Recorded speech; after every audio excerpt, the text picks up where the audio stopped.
Du four. J'espère que vous allez pas vous faire mal au genou à force d'être à quatre pattes comme ça, mais c'est hallucinant ce que vous racontez. Où que tu sois dans le monde, mon ami, je te passe mon bonjour, les amis. J'espère que vous allez bien, les amis. On est parti pour une série de petites vidéos, les amis. Avant de commencer, on n'oublie pas les likes, on n'oublie pas les commentaires, on n'oublie pas les partages et de s'abonner si cela vous fait plaisir, les amis. En tout cas, moi, ça me fait toujours plaisir. En tout cas, les amis, pour cette première vidéo, on frappe très fort. Alma Dufour a frappé très fort. Oh là là. Le problème, c'est les petits soldats. Ils arrivent avec deux slogans appris des autres. Et quand quelqu'un qui maîtrise le dossier se trouve devant lui, ben il s'écroule. Là, il est en PLS, les amis. Je crois qu'au lieu de s'interroger sur des règles qui parfois sont désuètes dans le droit international, il faut d'abord regarder les scènes de liesse que vous avez au Venezuela avec des millions de Vénézuéliens qui sont heureux de voir qu'un dictateur, un bourreau sanguinaire a quitté le pays. Alma Dufour. J'espère que vous allez pas vous faire mal au genou à force d'être à quatre pattes comme ça, mais c'est hallucinant ce que vous racontez. Alors excusez-moi, les scènes de liesse, ça a été démontré en fait, sont des fausses vidéos, des vidéos qui datent d'il y a plusieurs années. Là, il y a en ce moment même des manifestations contre, ça s'appelle un coup d'État, ce qui est en train de se passer, contre le coup d'État, que Monsieur Maduro ait une dérive autoritaire, autocratique au Venezuela. Je pense que personne ne les conteste. Mais là, ce que vous êtes en train de dire, parce que c'est un modèle pour Jean-Luc Mélenchon. Taisez-vous, s'il vous plaît. Non, c'est trop sérieux pour dire n'importe quoi. Ensuite, non, excusez-moi. Ensuite, ce que vous racontez sur la pauvreté, sur la pauvreté des Vénézuéliens, c'est tout à fait vrai, mais vous oubliez quand même l'éléphant dans la pièce, c'est que les États-Unis ont mis des sanctions sur le Venezuela depuis 2005, que ce qui est en train de se passer, c'est que justement depuis 3 ans, le Venezuela était le pays qui avait le plus grand taux de croissance de l'Amérique latine, mais ça personne ne le dit. Si allez vérifier, travaillez s'il vous plaît, ou alors laissez-moi parler. Et ensuite, vous pensez qu'en laissant les multinationales américaines voler le pétrole des Vénézuéliens, comme elles le faisaient avant qu'ils soient nationalisés en 1976, à leur pur profit, puisque les multinationales américaines, laissez-moi finir, en 1976, messieurs, laissez-moi finir. Encore une fois, quand on connaît rien au sujet, on se tait. Donc, avant 1976, les multinationales américaines géraient le pétrole vénézuélien. Elles s'accaparaient à elles toutes seules du revenu de la moitié de la population vénézuélienne. Ce qui est en train de se passer, monsieur, pour que vous compreniez bien, géopolitiquement, ce qui est en train de se passer, parce que comme je vous l'ai dit, le Groenland va suivre, donc nos amis danois, ils sont bien contents qu'on en parle quand même. Le Mexique pourrait suivre, etc. C'est que les États-Unis sont dans une situation économique très compliquée. Ça fait 1 an que j'alerte sur tous les plateaux pour l'expliquer. Très compliqué pour 2 raisons. Le pic de production pétrolier aux États-Unis, il est déjà passé. Deuxième raison, la Chine est en train d'essayer de se débarrasser de l'influence du dollar et commence à contracter avec des pays comme le Venezuela, monsieur Akili, justement, il y a 2 ans, comme le Venezuela, pour en fait échanger le pétrole en dehors du dollar. Non, monsieur, c'est très important ce qu'il faut comprendre. C'est-à-dire que les États-Unis sont prêts à mettre le feu partout dans le monde pour éviter que le dollar ne perde son hégémonie. Là, on n'est même plus dans le débat, les amis. On n'est même plus dans un duel équilibré. Tu as d'un côté quelqu'un qui arrive avec une connaissance limitée du sujet, 2 ou 3 idées mal digérées, et en face, une vraie experte qui maîtrise son dossier. Le décalage est tellement violent.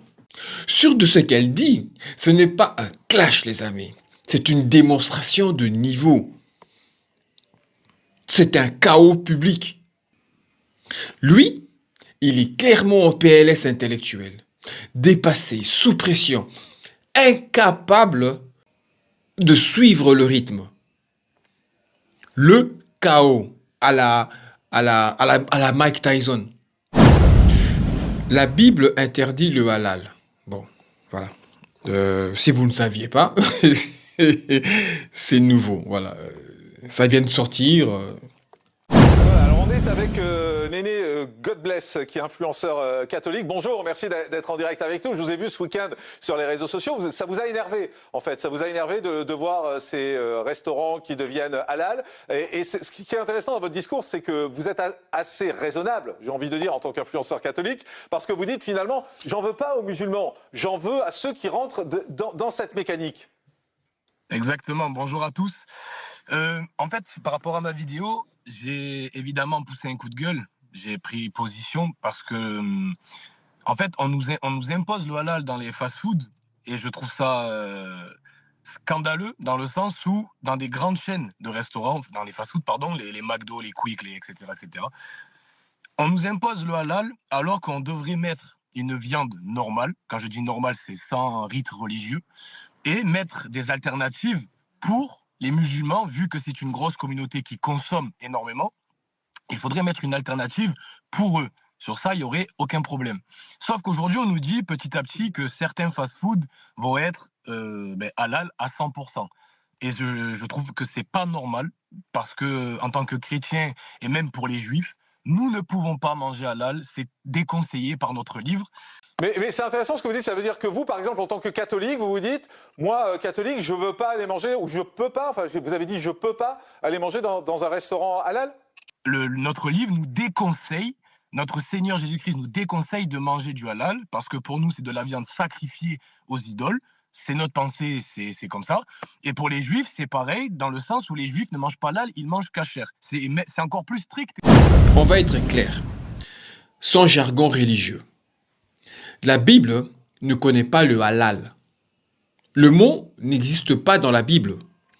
Le seul débat comparable chez les premiers chrétiens, c'est la viande offerte aux idoles, viande provenant des temples païens. Ce que dit vraiment Paul dans ses lettres, la nourriture en elle-même ne te rend pas impur. Manger un aliment ne te salit pas spirituellement.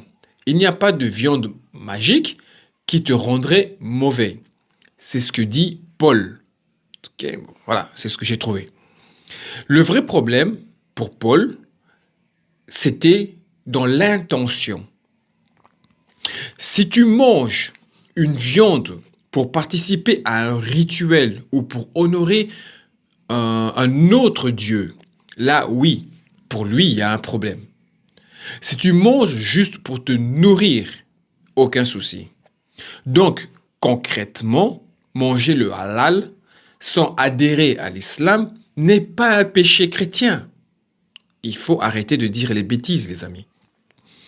Participer volontairement à un rite religieux, là, c'est un autre sujet. Dire la Bible interdit le halal est faux. La Bible parle de conscience et d'intention, pas de menu. Ce que raconte cet influenceur, c'est leur opinion personnelle, pas une règle chrétienne officielle. Un fast-food ne t'impose rien du tout. Il propose. Si ça ne te plaît pas, ben tu vas voir ailleurs. Et surtout, ces gens disent aimer le capitalisme, mais pleurent dès que le capitalisme cible une clientèle qui n'est pas la leur. En clair, leur raisonnement est à géométrie variable. Ils applaudissent la liberté du marché quand les entreprises ciblent une clientèle qui leur ressemble. Mais dès que ce même marché s'adapte à une autre consommateur, ils crient au complot, à l'imposition, à la trahison culturelle. Ce n'est plus du libéralisme. C'est du libéralisme conditionné, conditionnel. Valable uniquement tant que cela sert leur confort et leur identité. Dès que ça ne va plus dans leur sens, ils oublient leur grand discours sur l'économie et se posent en victime d'un système qu'ils défendaient la veille. Transformer une décision commerciale en preuve ethnique, c'est la méthode classique des manipulateurs. Le grand remplacement n'existe pas, mais les restaurants deviennent halal. Pourquoi est-ce qu'ils ne l'étaient pas avant dans ce cas? Alors il a expliqué, il a expliqué que c'est parce que les musulmans consomment plus à l'extérieur que les autres. C'est ce qu'il explique. Hein. Que le reste du peuple français, pour reprendre ces mots, c'est délirant. Dans ce cas-là, s'il n'y a pas de grand remplacement, s'il n'y a pas une arrivée massive d'immigrés d'autres pays et d'autres cultures, et majoritairement musulmanes, on aurait dû avoir du halal depuis toujours, en fait, en réalité. Pourquoi est-ce qu'il n'y avait pas de halal il y a 20 ans ou 30 ans dans quasiment aucun commerce? C'est juste parce qu'il y a une augmentation de la population extra-européenne, majoritairement de religion musulmane, et donc les commerçants, ils ont raison, ils s'adaptent. Plus tu as de demandes sur un produit, plus l'offre suit. C'est de la logique pure. Ça vaut pour le halal, pour le vegan, pour le sans gluten, etc. Faire semblant de découvrir ça en 2026 pour te vendre la France change, Ça, par contre, c'est du théâtre. Eh bien, vous voyez, les amis, quand tu dis ça, tu avoues un truc. Tu penses que la force se gère selon la couleur. Manifestement, les policiers font leur travail et les gens en face sont blancs. Vous voyez, et c'est important de le dire parce que c'est pas facile pour les policiers. Ils sont obligés de s'interposer en plus avec des gens de qui partagent parfois même les convictions ou les origines. Oui, puis même les convictions, les valeurs. Et ils font leur job, les policiers. Et croyez-moi, une police républicaine n'est pas là pour se reconnaître dans la foule. Qu'est-ce que tu racontes? Elle est là pour appliquer la loi. Point. Point final. C'est tout. Si la phrase sous-entend « c'est plus dur de taper sur des blancs », ça implique qu'avec d'autres, ça serait beaucoup plus simple. Et excusez-moi, ça c'est une logique très dangereuse. Les mots comptent. À force de racialiser tous ces gens, ils finissent au fait par se trahir. D'ailleurs, quand vous avez face à vous une femme qui porte le voile, vous-même, dans votre comportement, vous n'avez pas le même que si c'était un bandeau ou un petit fichu sur la tête. Vous-même, vous n'avez pas la même attitude? Je n'ai pas la même. Quand je vais dire, je n'ai pas la même attitude parce que je sais qu'il y a un message qui est donné par cette personne quand elle est face à moi avec un foulard qui n'est pas qu'un bout de tissu. Dire ça, les amis, c'est normaliser le traitement différencié. C'est littéralement l'inverse du service public. Si tu es maire, tu parles à tout le monde pareil. Ce n'est pas un concept, c'est la base. Et politiquement, c'est limpide. On est en pleine campagne municipale à Paris. Et le voile est devenu le sujet rentable du moment sur les plateaux télé. Donc, certains politiciens appuient volontairement dessus pour envoyer un signal à un électorat précis. C'est lui qui veut entendre un discours dur contre l'islam. Ça fait longtemps qu'on n'avait pas parlé de lui, les amis. Ici, Netanyahu, les amis, sort la calculette. Non, sérieusement. Il sort la calculette comme un comptable de la mort, les amis. Un Israélien égale 40 Américains. Sérieux, on est sur Excel? Il classe les morts comme les lignes budgétaires. Message limpide. Certaines vies comptent et d'autres ne servent que de décor. Ah oui, mais c'est ce qu'il veut dire. Après ça, on vient nous parler de morale. C'est ça la morale sioniste? Quand tu fais de l'arithmétique avec des cadavres, tu as déjà perdu toute humanité. D'ailleurs, au fait, il est né sans humanité. Voilà, si vous voulez mon opinion.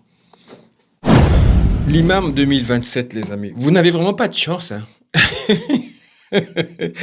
Vous n'avez vraiment pas de chance. Est-ce que vous voyez aussi cette manipulation de l'islam politique en France?